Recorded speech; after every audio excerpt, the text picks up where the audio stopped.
All right, I'm going to need you guys to stick with me here because what I'm about to show you is a before and after from not only Chuck Schumer, who was absolutely losing his mind, talking about he is going to confront Secretary of War Pete Hegseth on why he's blowing up these boats and what's actually happening, and seeing the footage. He's planning on confronting him. So I'm going to show you the before of that and then the after of when he sees the clips and the videos, and his reaction just says everything we need to know about Chuck Schumer. Also, it's not just him, it's other Democrats that are going into the office demanding all these answers from Pete Hegseth, who they've been trying to run around the ground, saying that when Trump is out of office, he's going to be in prison for his crimes. Well, now they're going to get to go into the office. I'm going to show you the before and after. Ladies and gentlemen, you are not going to want to miss this. By the way, he's having a mental breakdown. He can barely read. He's slowing down. You could tell. Watch what I'm saying. Watch what I mean.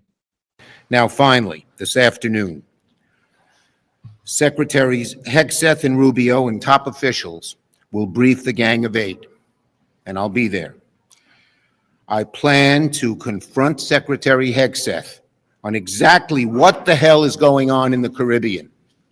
I plan to demand Secretary Hegseth give the total, unedited videos of what happened in the September 2nd boat strikes. Trump originally agreed to do this, but now they're afraid. What's Hegseth hiding? And second, I will demand of Rubio and Hegseth what the hell is going on in the Caribbean and in Venezuela. What are their plans? How far do they plan to go? Trump has already talked about Venezuela waters and even going attacking Venezuela on land. How far do they intend to go? And when Trump says these crazy things, does he really mean them? And will he drag America into an endless war? It's about getting truth for the American people. The American people are entitled to see the unedited videos. Last week, Trump said he'd have no problem releasing the videos. Then yesterday, he walked back his statement, claiming he said it was fake news. You know, this guy's amazing. He said it. It's on the air. Millions saw it. Now he says it's fake news, even though he said it. It means he's a fake. Let's be clear. The only way to bring clarity is to release the full unedited tapes. That's why the NDA included a provision requiring the Pentagon to hand the tapes over. If they don't, Pete Hegseth's travel budget gets slashed 25%. Anyways, you heard him freaking out. Says he's got to see these tapes. He's got to see what's going on, accusing Trump of everything under the sun. And now we're about to go into the after. The after moment is probably one of the best moments you see.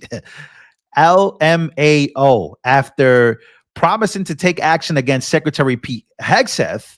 Well, it doesn't seem that it's going to work out that way. Here he is coming out of the office after seeing the videos that he's been asking for all of a sudden because they hate Trump and Pete Hegseth so much. Let's actually take a look at his reaction. Okay, it was a very unsatisfying briefing. I asked Secretary Hegseth, Secretary of Defense Hegseth, would he let every member of Congress see the unedited videos of the September 2nd strike? His answer, we have to study it. Well, in my view, they've studied it long enough, and Congress ought to be able to see it. I told him that every member of Congress, so many members of Congress, Democrat and Republican, had a right to see it, wanted to see it, and should see it. In terms of Venezuela, I asked them what their strategy is and what they were doing. Again, did not get satisfying answers at all. Were you? Okay, it was a very unsatisfying briefing. So unsatisfying is what he's going with, which means that he saw everything and just didn't get exactly what he wanted. So when you don't get exactly what you want, you are trying to still seem tough, but he is a failure. He saw the video and did not get what he wanted. The narrative died in that room. That's what it seems like. I mean, if you're just like me and you're reading his body language of how much energy he had prior to going in there and watching the tapes, you realize that when he says that it was unsatisfying, well, that means that they didn't get exactly what they wanted. which was illegal bombing, the murdering of, again, you know exactly what they wanted. They wanted to be able to say that, oh, we got him. He has to release this now. We got him. He's gotta be locked up. He's gotta be locked away. But he didn't come out with that energy. Right? Like, again, he was promising to take action against Secretary of War Pete Hegseth over the recent narco-terrorist strikes. Chuck Schumer walks out of the briefing empty-handed. It was very unsatisfying, and he is defeated. Sounds very defeated, ladies and gentlemen. Uncle Fester needs to retire. Chuck talked big, but delivered absolutely nothing. And again, everybody just laughing. Must suck to totally be irrelevant and hated by all. And again, everybody is just laughing. I can't stop laughing.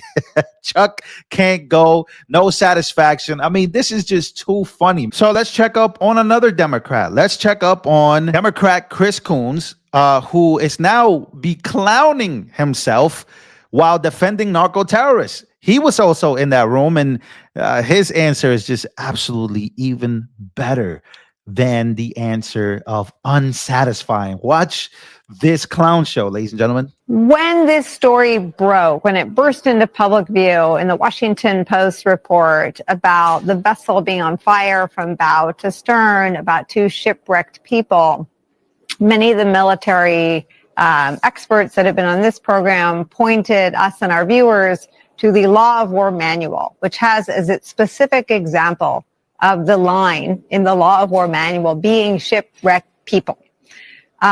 Is there anything in the video that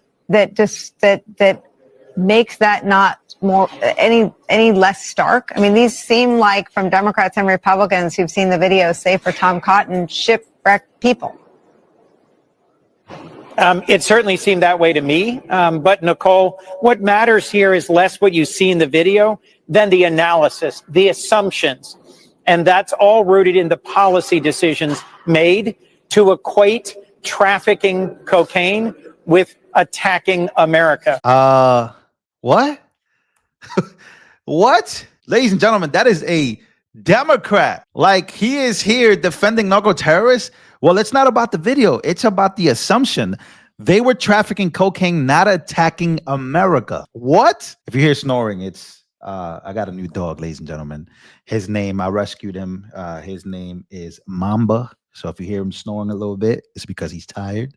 He was beat up a little bit, and I decided to take him in. So I'm not gonna take this out the video. I'm gonna let you guys know. If you hear it, please don't mind that. But a Democrat is literally asking, not asking, because he's not even asking what were the drugs gonna do when they entered America and came and making their way into the United States of America. But he is just literally like defending narco terrorists. Like, what is happening here? What are they trying to do? Well, here's where I think, in my opinion, it gets more interesting, because, and I read this from Mark Mitchell from Rasmussen Reports. He says, it blows my mind that Republicans have an investigation into Hegseth wasting drug terrorists, but not Hunter's laptop. And again, this goes back to Republicans. I mean, it's not just Democrats, it's Republicans. They have an open investigation against Hegseth, along with the Democrats. And this proposal had the support of Democrats and Republicans, including Wicker, including Republicans in the House and Senate. It shows you that both parties are united that these videos ought to be released so the American people can see them. Congress is united in demanding transparency. I strongly support this provision, fought to keep it in the bill. Trump, Hegseth, Rubio must do the right thing, and they all must release the tapes and tell the American people the truth the people deserve to hear. That Republicans have an investigation into Hegseth, going after these people, right? But not for Hunter's laptop, Seth Rich, Pharma murder, Act Blue, J6, Reddit, election integrity, Ukraine corruption, Epstein, CCP spying, insider trading, tech election interfering, etc. So, like, because there's just more. Why isn't anybody of any relevance screaming from the rooftops that we need to start now a grassroots effort to basically primary the entire party. This is something that I was talking about. I said, what Trump is in the campaign trail, really trying to stick and get the Republicans together, is that already a sinking ship, that these people are just as bad.